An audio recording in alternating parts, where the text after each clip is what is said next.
Hey, what's good, people? This is Sports Debate Tuesday.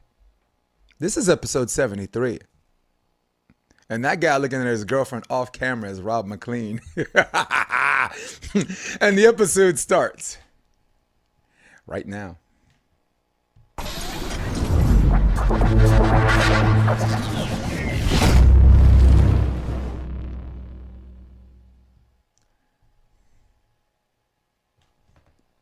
We built this city.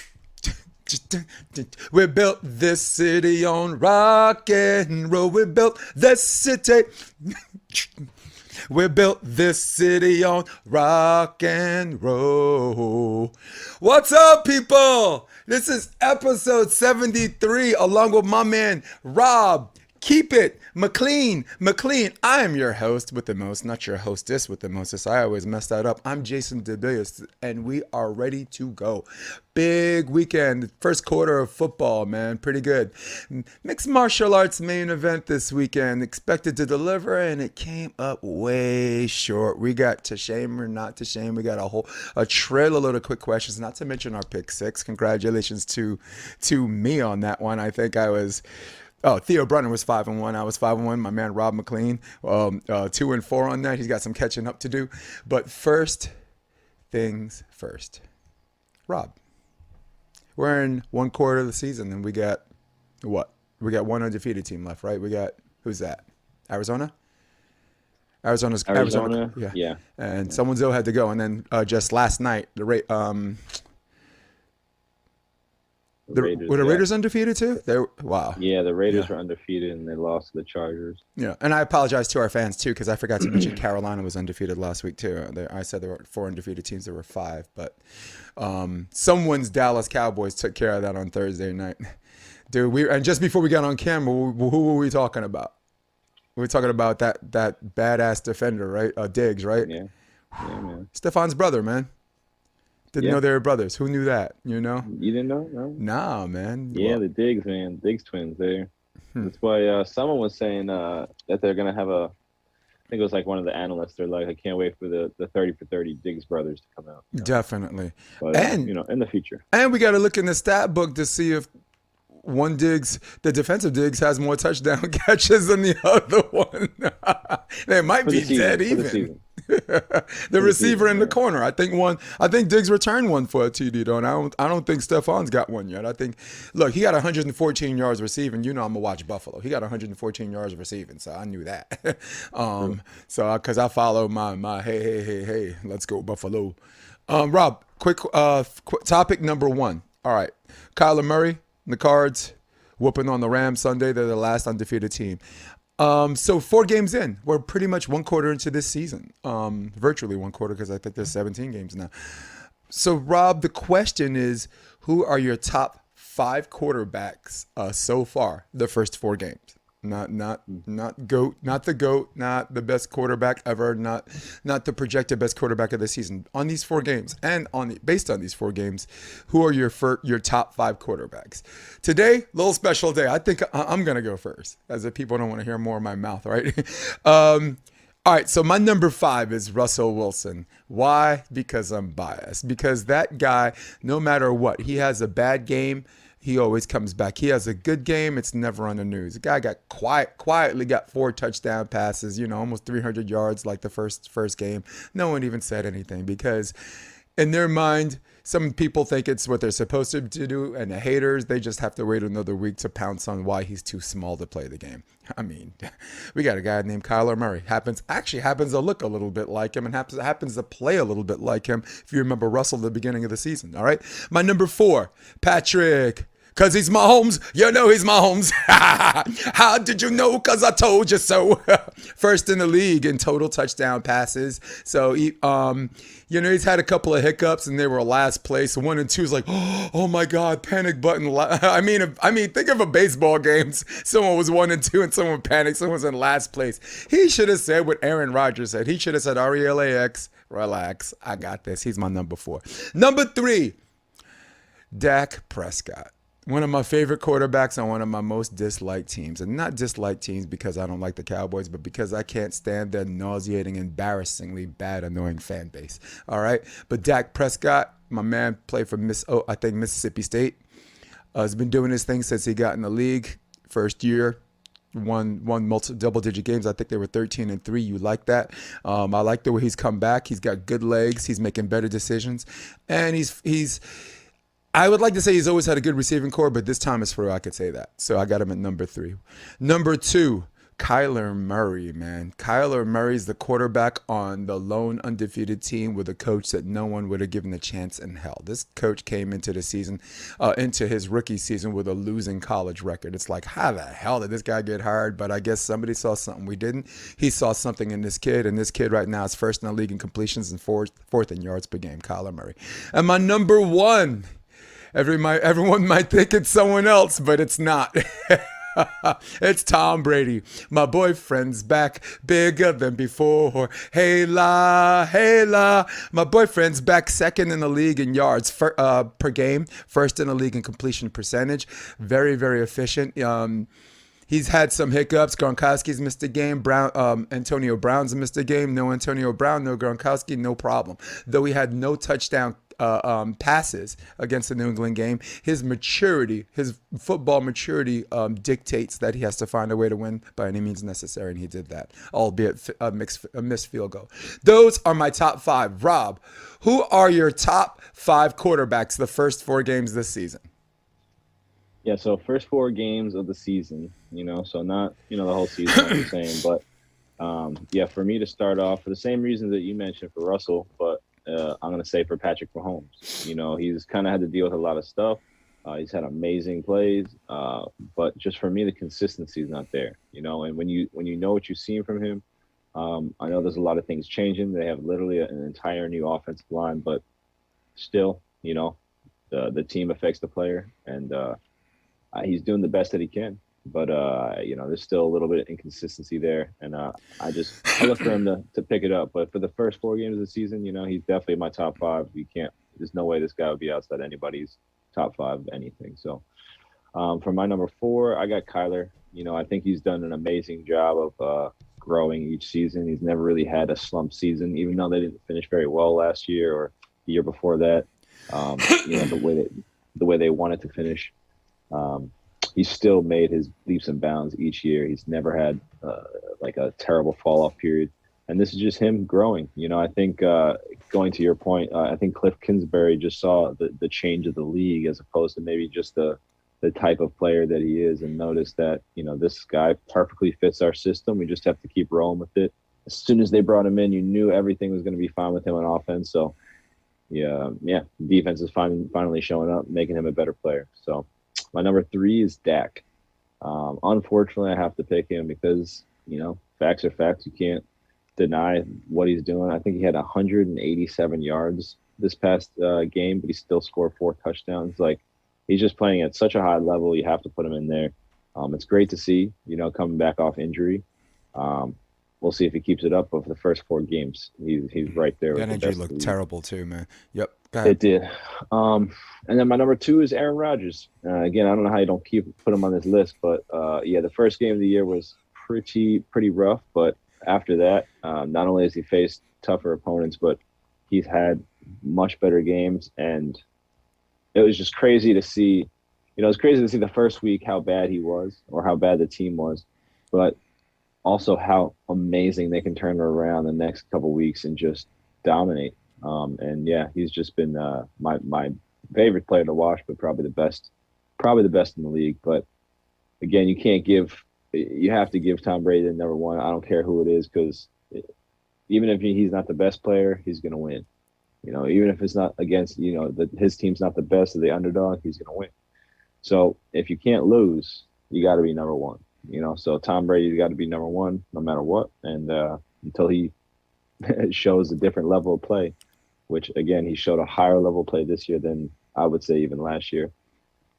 You got to put him in number 1 spot. So Yeah, That would be man. my top five. I got to tell you, in a league where people self-correct and it's a copycat league, and sooner or later they figure out, and you have to either be ever changing, or your game has to stay the same in such a perfect fashion that they can't stop you anyway.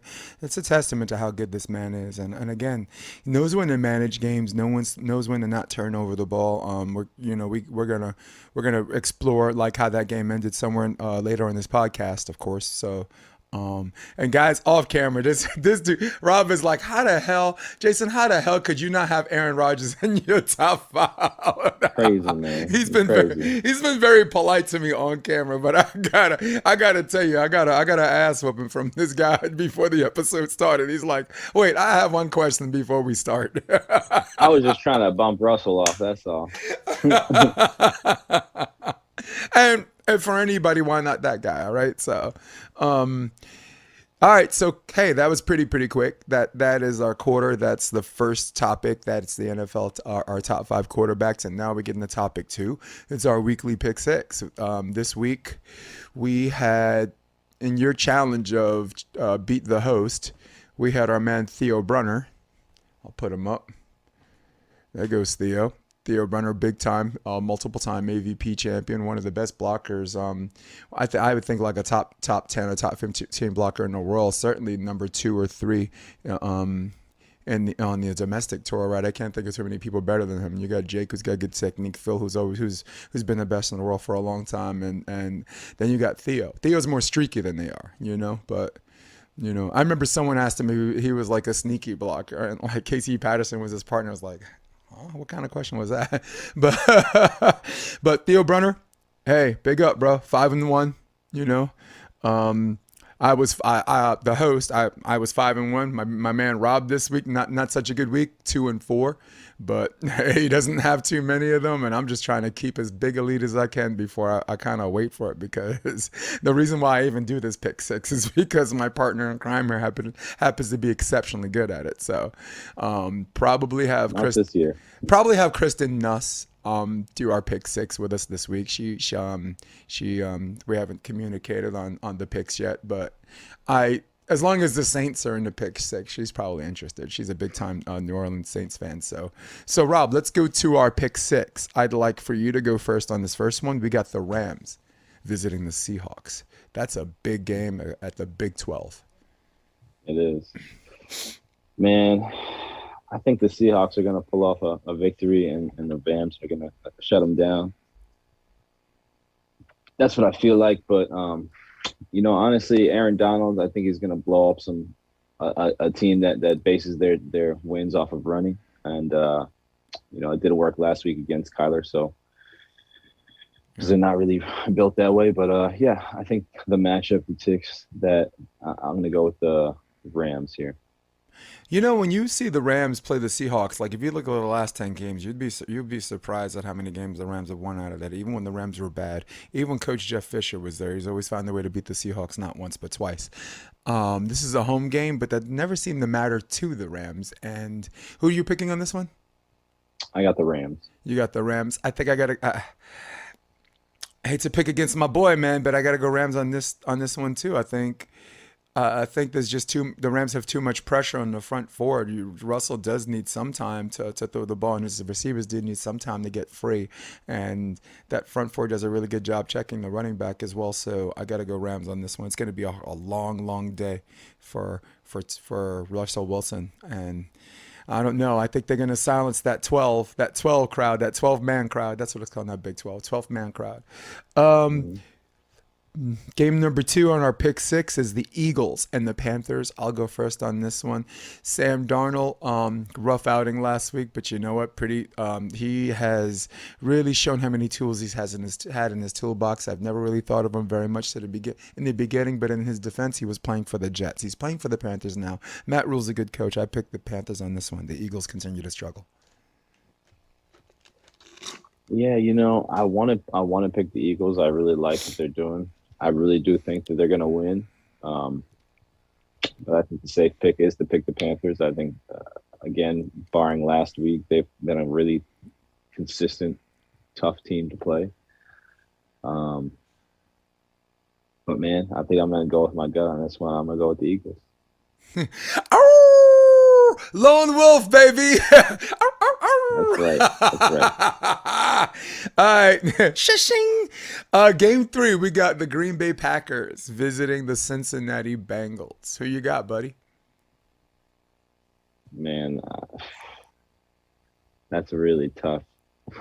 I never I thought think I I'm would gonna say that. go. Did we ever think we would say this was a tough pick and ever, like in the last 10 years? Never. No, but I think Aaron Rodgers and the boys are gonna roll. So I'm gonna go with the Packers. I'm going with the Packers on this, but I'm hoping this game is nationally televised and not blacked out in my area because I really like the way this guy Burrow's been playing. He's unintimidated. It's like it's this big stage that a lot of people cower, and he has no problem being front and center. He's very, very comfortable in the spotlight, and I think he's going to perform well. I just don't think it's going to be enough.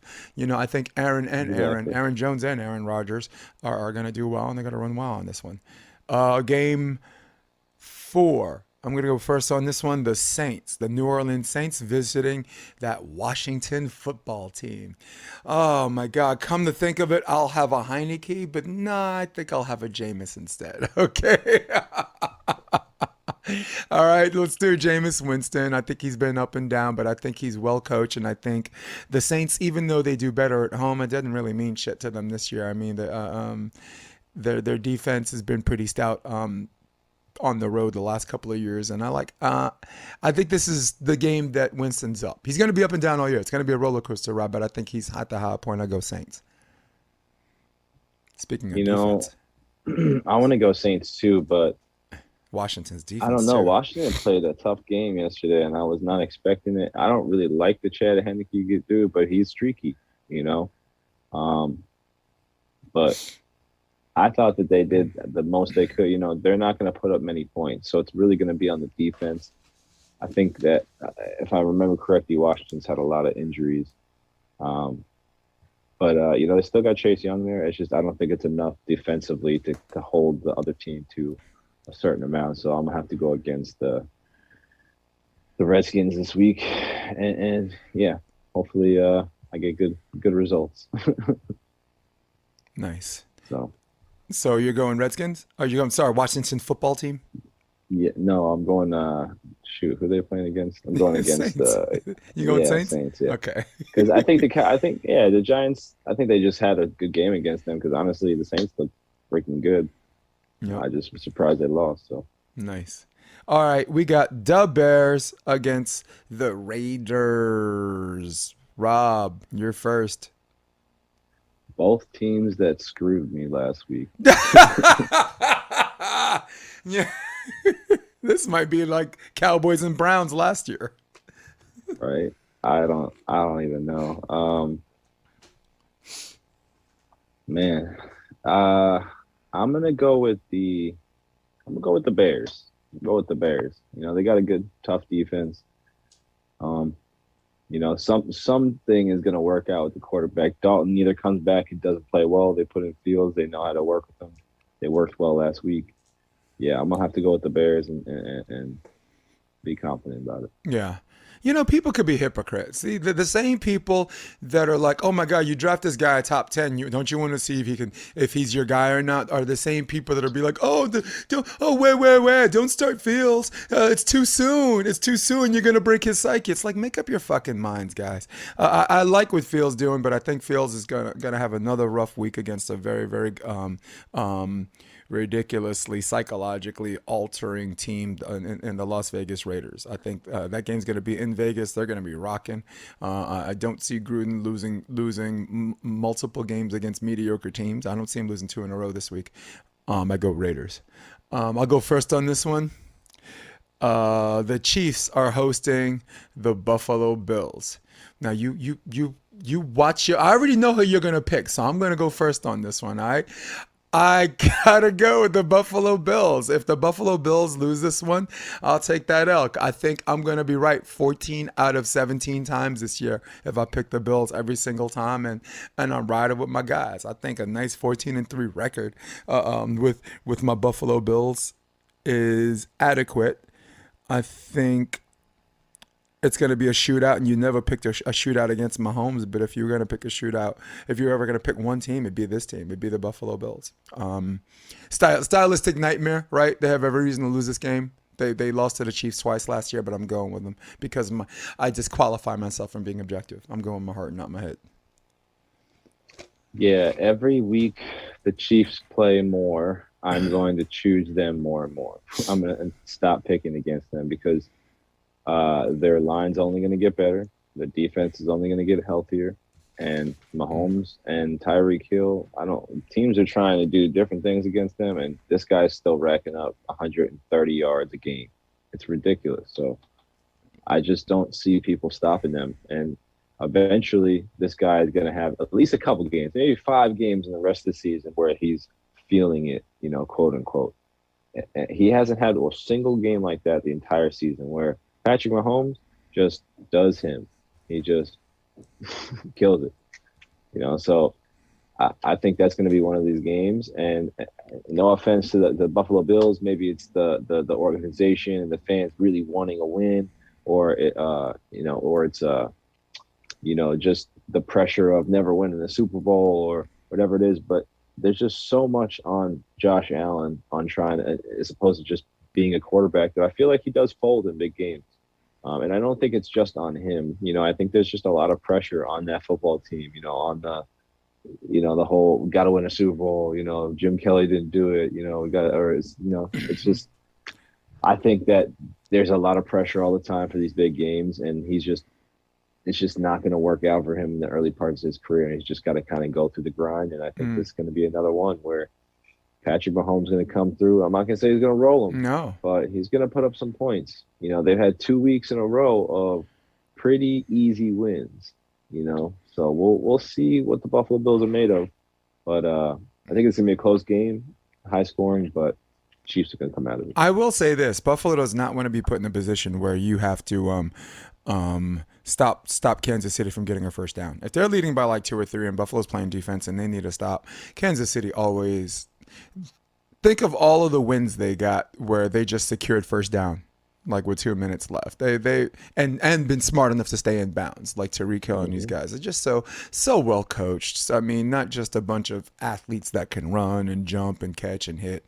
High IQ players with an even higher IQ coach, and Andy Reid, but not dismissing what Sean McDermott's doing. I mean, Sean McDermott right now is the coach everyone wants to play for. He treats people like professionals. There's some unofficial handshake, right? Unofficial contract saying, "Hey, I'm not going to treat you like kids. Just behave like adults." Is that fair? And is that a deal? And the players are probably like, "Yeah, that's a deal." So you're going with the Chiefs. I'm going with the Bills on that one. It makes complete sense to everybody for obvious reasons. That's topic 2. That's our pick 6. We're going to topic 3. Okay, we bring our worlds of MMA back. I would love to talk about the main event with Johnny Walker and Thiago Santos, but I don't really want to do that. That was 5 rounds, and that was not. I mean, this dude broke his foot in the 3rd round, but I don't know what the hell they were doing the first 2 rounds. All right, nobody got after it for 5 rounds, and that's kind of what happens when both guys have knockout power and no one wants to go in. So right, isn't that what happens in a match? 2 things happens that goes to a 5 round that makes it boring. One, you hit someone with your best shot and they're still there, and you got to figure out how to stick and move or some kind of plan B, or both guys hit so freaking hard. No one wants to. They're like, nah, I'm not getting stopped this match. I think I'm ahead in the scorecards. The guy's coach told me he was ahead in the scorecards, and here we are talking about it. But go ahead. Sorry. Yeah, I think I think it should be it should be easier for fights like that to be called a draw or to be called, a no contest. No, the L went to the fans. Maybe that's what I mean. Maybe because again, those guys get losses and wins put on their record. You know what I mean? And it's unfair to them. It's unfair to one guy to get those wins over a guy who's deserved to fight but doesn't show up. That's a part of the game. That is a part of the game. But that to me is why there's a no contest or there's a draw, because there's not a winner. I think it's the winning and the losing has creeped into mixed martial arts results for a very long time. And it's in all sports, we're human beings, but I think that needs to be separated. that if there's not, like, there's a lot of mixed martial arts where draws happen all the time, Hmm. and you have to actually win your fight, not just win it on points or a Right. technicality or a boxing style of rounds, because that's kind of what it is right now. It's boxing. We're Yep. playing boxing and MMA rules. Yeah, I got. If there were 6 rounds instead of 5, there'd definitely be a lot of draws because they'd all Right, be like 3-3, right? Bellator right. had a good initiative. They signed the contract, and they don't do performance bonuses. Your performance bonus happens before you fight, because to them they felt like if you already have your money, um, you're not worried about laying and praying on someone for a win bonus, you know. But then the UFC has like fight of the night stuff like that makes people kind of go for it, you know. And it's like even if I go for it and get smashed, if I do it gloriously, maybe I can win fight of the night. So that's kind of, and I really don't like the whole gladiator pits for just like for 3 awards, but you know, I think sometimes it's like 11 or 12 fights, but um we're gonna find out who's right or wrong on that one. But the subject matter on this one, Rob, because we're definitely gonna come back at a quick question with some of this. Misha Tate, I think, was supposed to fight Dern and missed weight. She missed weight by like a lot, and Misha Tate did not take the fight. And this is a very very sensitive topic for me because it gets me so upset, and I guess when it's my turn to speak, because I'm going to give you the floor, I'll tell you why then. So Rob, let's cut through the chase. I can have this nice big intro, and I've already wasted enough time. Here's the question: should fighters who made weight have to feel obligated to take the fight if the other fighter missed weight? No, absolutely not. I don't know why they would, think so. Yeah. Um, Well, there's no rule that says they have to, but no, but in a combat it's like sport an where people think unwritten, you're like a puss, right? You know, right? oh, It's he's like an not taking a unwritten fight because rule. he's afraid with this sophomore psychology bullshit. Sorry, go ahead. Yeah.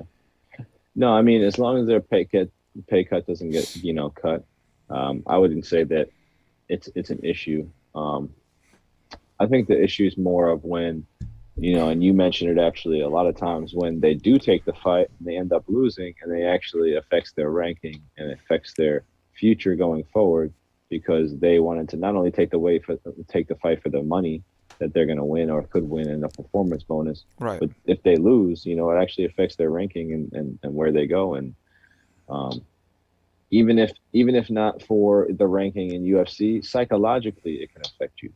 Like if you lose a fight, now you got to recover. Not to say anybody doesn't lose a fight, but you're fighting against a person who doesn't have to do the same sacrifices, the same, uh, you know, the weight cutting, clearly, or just doesn't care, and then all that focus and training goes to relaxing and letting their body heal and recover as opposed to making weight.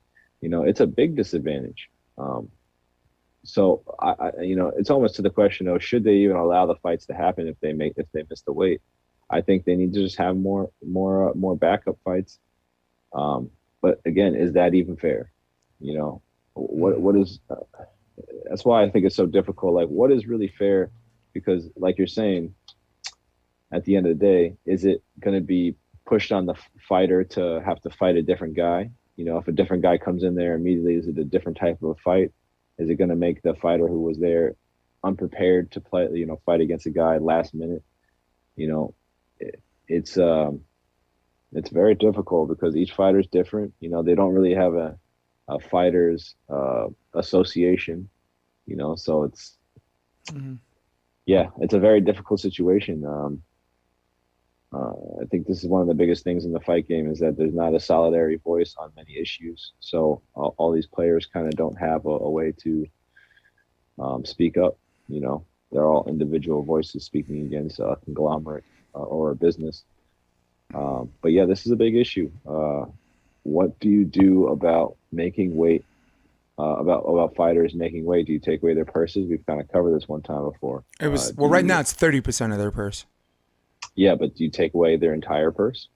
And make it, you could fight for your ranking, or you could fight for free to try to get a performance bonus, or you could fight for, kibbles and bits. But the other part of that is going to go to the other fighter. Yeah. You know, And also 50. Dana says you are not allowed a performance bonus if you missed weight.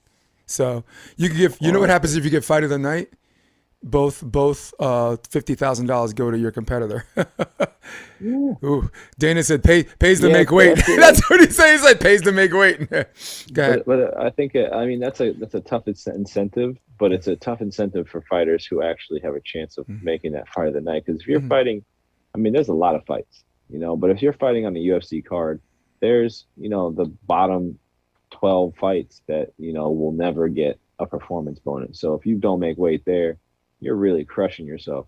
And there's very very few people who really make it to the top levels of the cards where that purse is actually going to be substantial amount of money. You know what I mean? Right. I really don't see a lot of big fights getting missed because of weight like that at the highest levels. But it happens, and I think people pull out for injury a lot more for than it is about weight. Like they kind of mask it with an injury, but yeah, weight that's a very dangerous game. So UFC plays. as it a question, do you think fighters should be obligated to take the fight? No, and I mean they're not, and I don't think they should be because that's unfair. I mean that's Mm. they're already making a monetary gain if they choose to make the fight. They're taking a big risk, but they're taking a big monetary gain pretty much, and yeah, that's up to them. But Right. where it lies, I think that's exactly where the question should be. They shouldn't be obligated to, but there's got to be some protection on it. Yeah. If they don't take the fight, that they get to choose their next fighter or something. Right. Immediately it does, or there's a rematch set up. But yeah, there's definitely a lot of stigma on what happens if a fighter doesn't make weight. Yeah. And what do you do with that fight? I know. Well, here's some numbers for your ass, okay?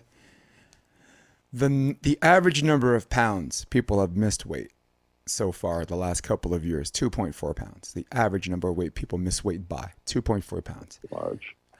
The last 25 fights, the number of fights where the person who missed weight have won, 21.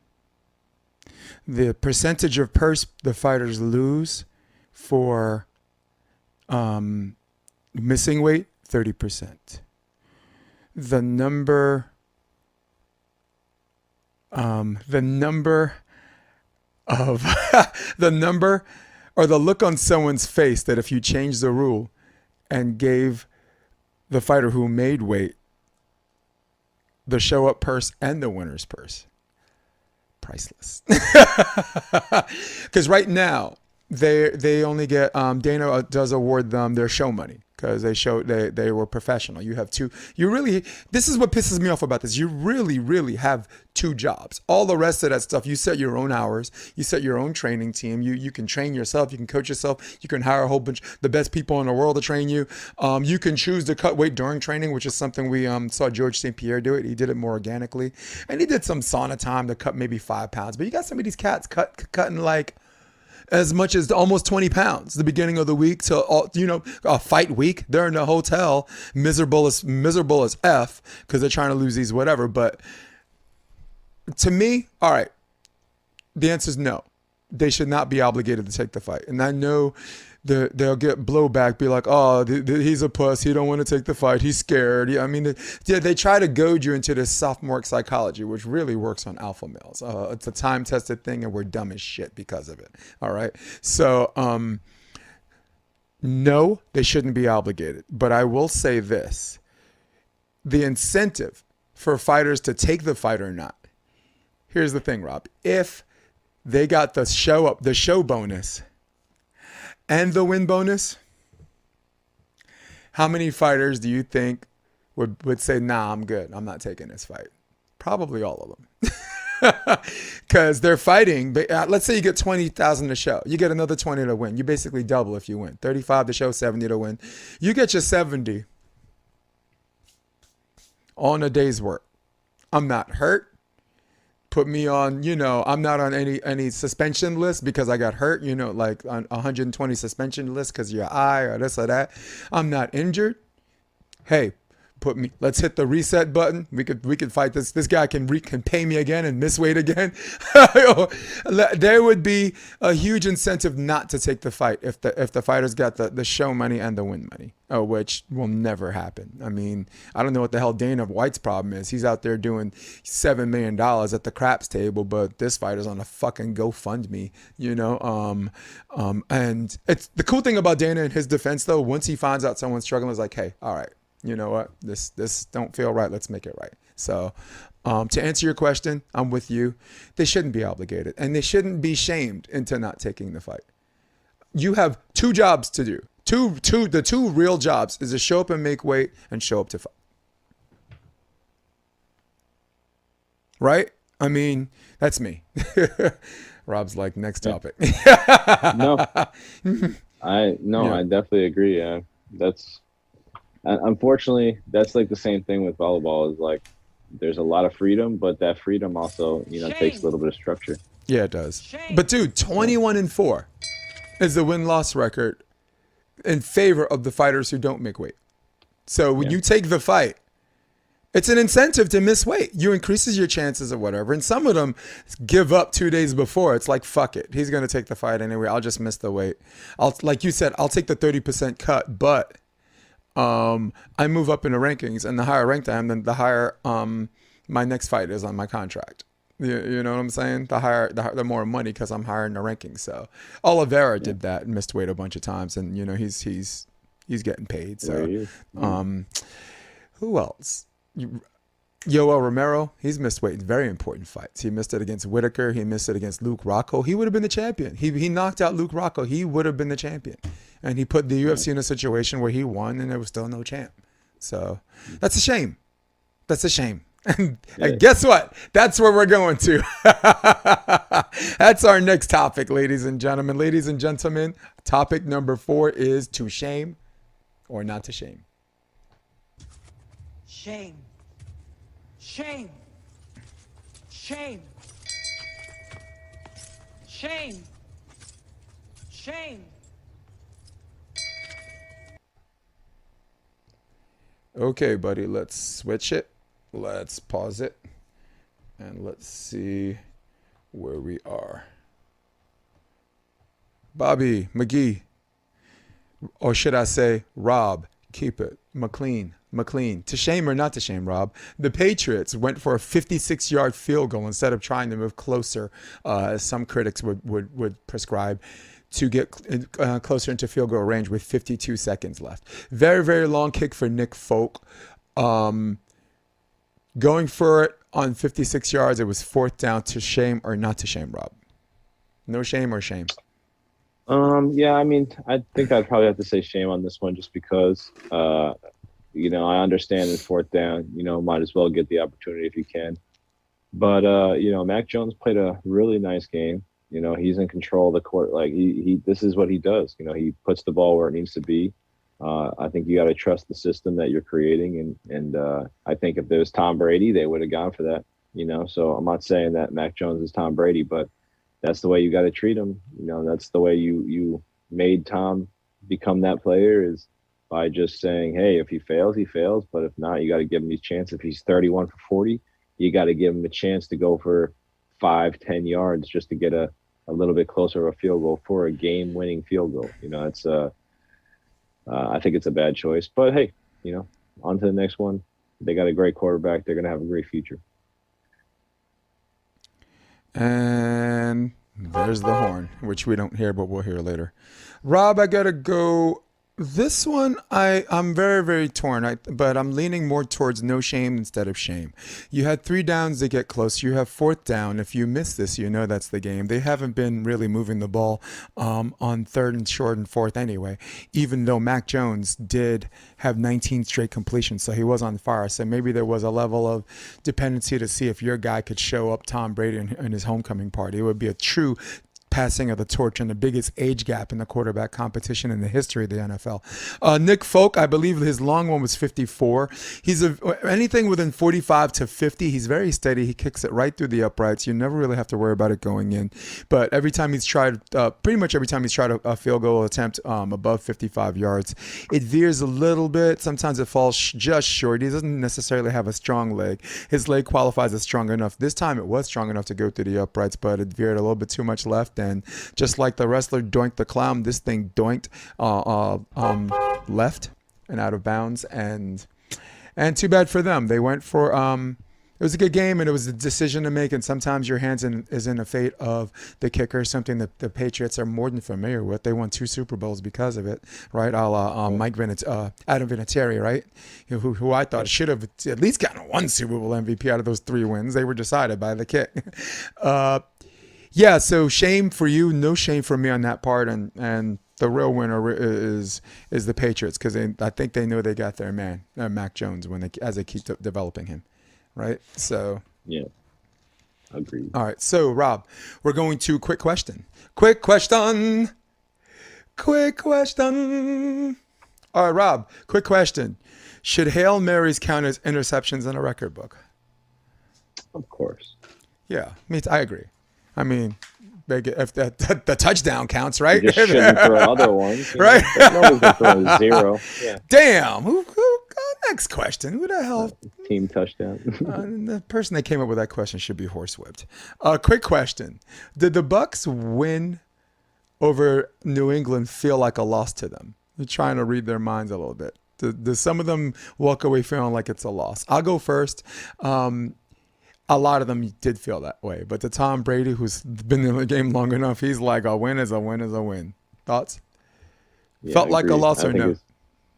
No, I think it was a win for both teams. Mm-hmm. I think I didn't expect New England to be that close, and I think it was a really good game.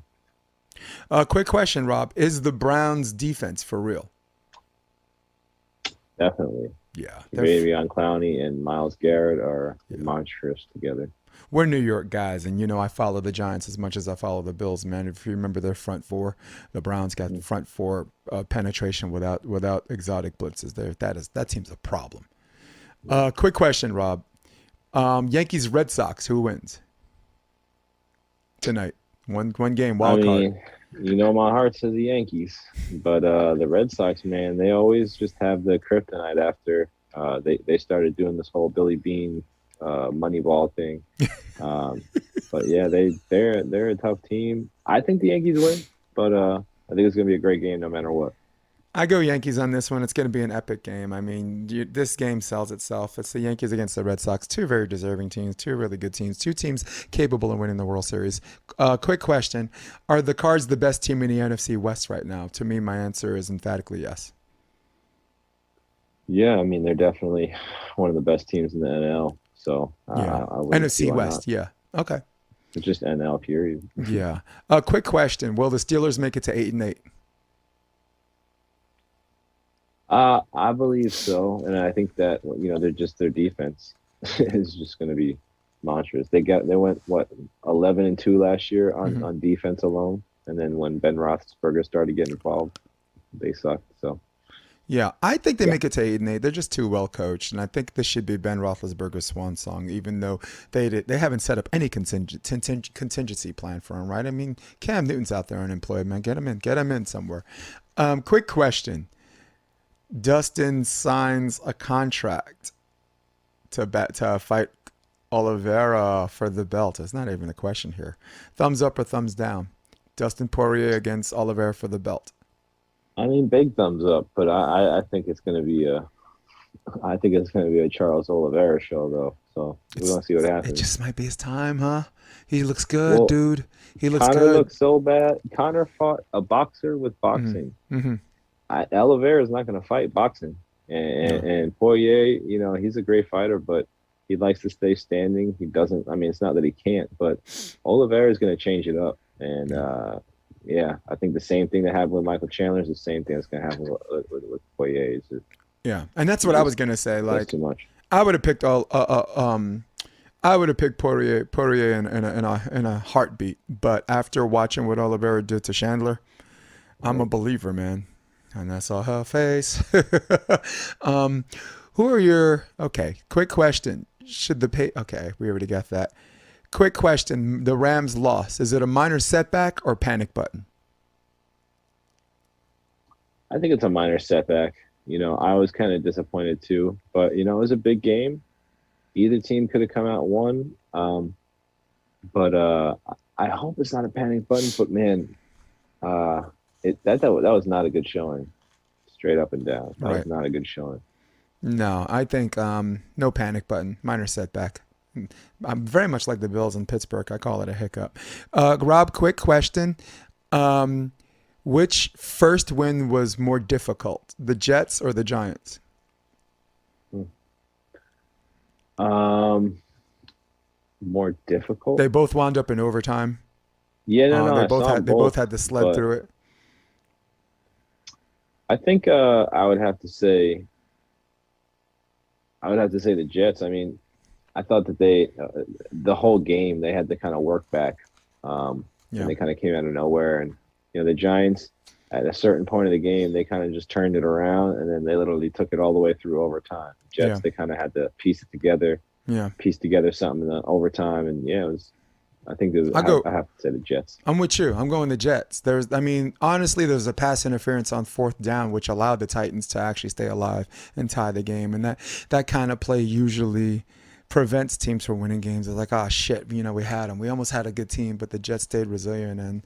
And I like Coach Saleh. I hope he does well, man.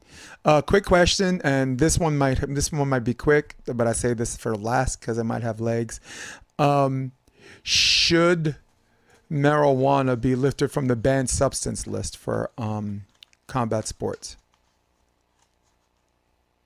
Yeah. So you had a very, very interesting caveat that. Yeah, I was saying no before, just because that it's hard to differentiate between like a THC or something legal, if it was legalized, and what it could mask, which is in the performance enhancing drugs. So a lot of players, or a lot of even cyclists, cyclists try to do anything, but people would use marijuana to mask other performance enhancing drugs, and that's kind of the process or the fight back is where people are saying that if you legalize something like that, you could be allowing other performance enhancing drugs to go in, or allowing the opportunity for people to mask performance enhancing drugs with THC.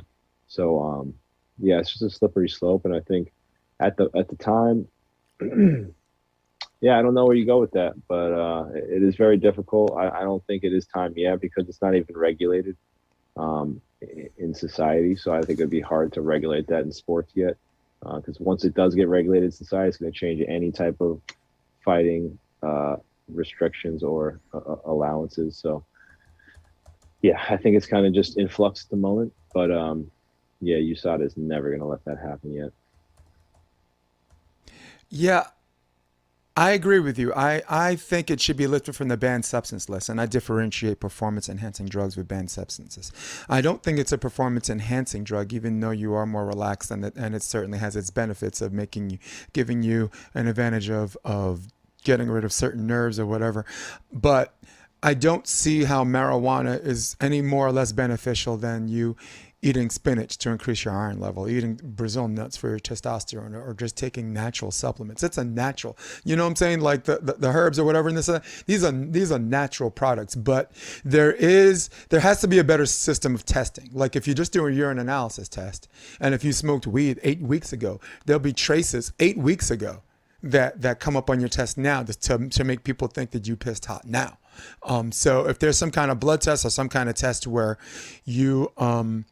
where they can differentiate when you're taking marijuana out of competition, as far as it going in competition, that's a whole other conversation. But there shouldn't be a ban on something that enhances your quality of life when there's so many things you get at GNC that that are also masking agents. You know, it's for performance enhancing drugs. It's a crazy system, right? There are banned substances out there that are illegal. Cocaine's not even on the banned substance list. And then you got drugs there that are perfectly legal and help your quality of life that are banned substances or considered performance enhancing drugs. I think it's time everybody got on board with this whole marijuana thing. But until then, people stay off, like Stephen A. Smith says, stay off the weed. If you know you're going to lose some money on that and you do it anyway, I mean, maybe there's a neurological addiction going on that goes beyond that if you're willing to sacrifice all that money.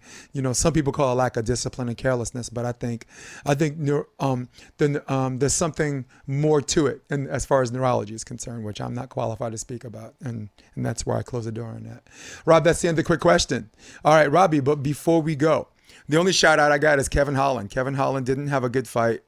It was ruled a no contest, and I know he's not happy about those things, and he's not like a guy that's avoiding fighters. He's more than willing to run that back.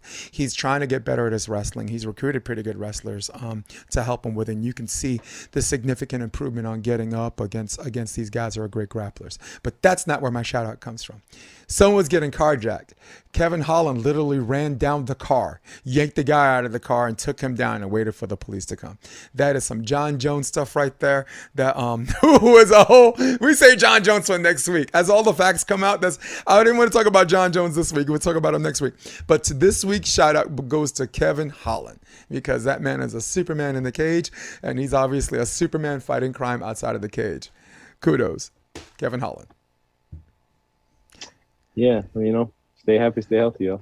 Yep, that's Rob's message before we go. Oh, Rob, say that again. Just you got to do that for me. Stay happy, stay healthy, yo. Stay happy, stay healthy. That is Rob McLean. That is Rob McLean, who has love for all. That is Rob Keep It McLean, who makes me have love for all. And that's how I'm going to finish. So for all of you at home, for all of you on your line at Starbucks, for all of you on the lunch line, on your Droid or on your desktop watching this podcast, you are appreciated, because we're ever so glad we made it. We work hard, so we got to thank God. That is Tribe Called Quest. That is Rob Keep It McLean. This is Jason DeBiz. This is episode of Sports Debate Tuesday, episode 72. We are out.